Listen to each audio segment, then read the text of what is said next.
In this video, we're going to dive a little bit more into cybersecurity standards and how they can look in your classroom. We're going to start with talking about why it is important that we teach cybersecurity, and then we're going to look at some examples of resources. You will have in the Canvas course a student-paced lesson, so you can follow along with these slides. And you will also have a preview link if you want to take a look at it from the teacher's perspective as well. So those resources are there for you as we go through. Just remember, you don't have to do the activities that are listed on this student-paced one. They're just there for you to use as a reference and to get an idea how these standards could look like in your classroom. Let's dig in. So cybersecurity again is broken into three concept or sub-concept areas: risk, safeguard, and response. So each of these sub-concepts are covering how we act and what we do online and what we do if something doesn't quite go right.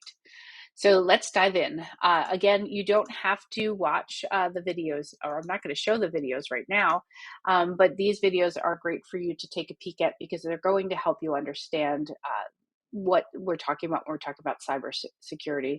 So this first video is showing the need for more people to enter the cybersecurity spectrum by taking courses either at a community college, in a college level, or even graduating from high school and entering into the cybersecurity field, because there's a great need for students to enter into teaching cybersecurity. There's a greater need for jobs, or for people to take these jobs as they move on beyond high school.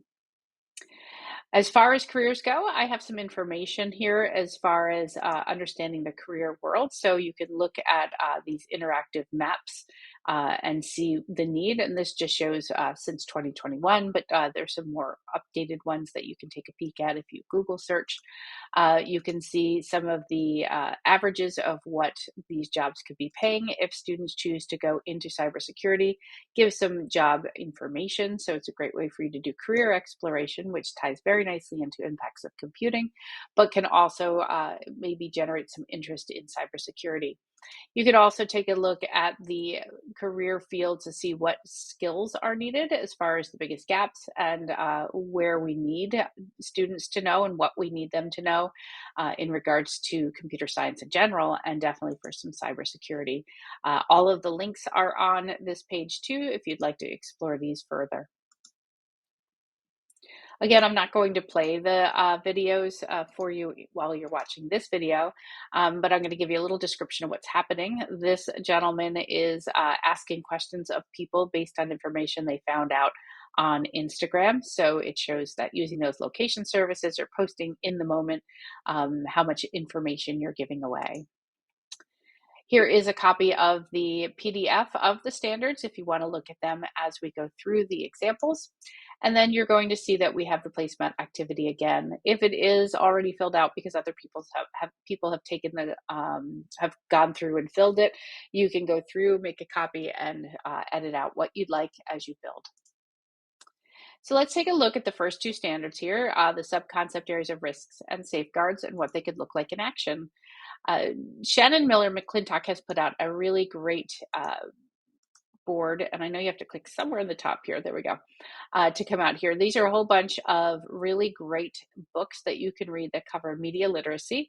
A lot of media literacy ties very nicely into what you would need your students to know for cybersecurity. So there's some great videos on here, some great resources on here for you to take a look at if you teach, especially the younger grades, but I've certainly used some of these as high as 6th grade to be able to talk about media literacy or cybersecurity.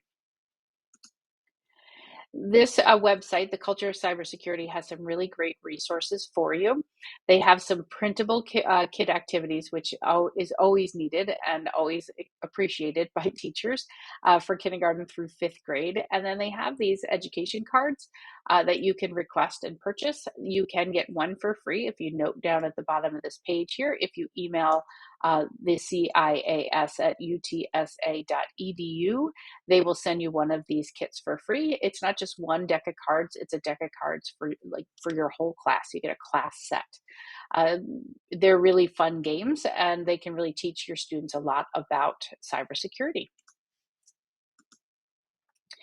Grok Academy has put out some really great cards. So this could be a sorting activity that you could do in your classroom. You could print them out and have the students decide what you should keep private and what is public information.